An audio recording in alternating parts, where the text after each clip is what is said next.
இன்றைக்கி எங்கள் வீட்டு லஞ்ச் மெனு என்னென்னு பார்க்கலாம் வாங்க. வெள்ளை சாதம், முள்ளங்கி சாம்பார்,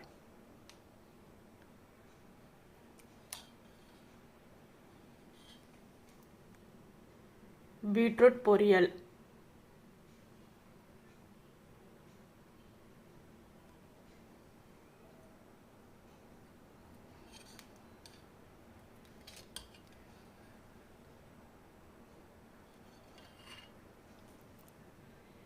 இதுதான் இன்றைக்கி எங்கள் வீட்டு லஞ்ச் மெனு. இந்த லஞ்ச் மெனு பிடிச்சிருந்தா லைக் பண்ணுங்கள், ஷேர் பண்ணுங்கள், சப்ஸ்கிரைப் பண்ணுங்கள்.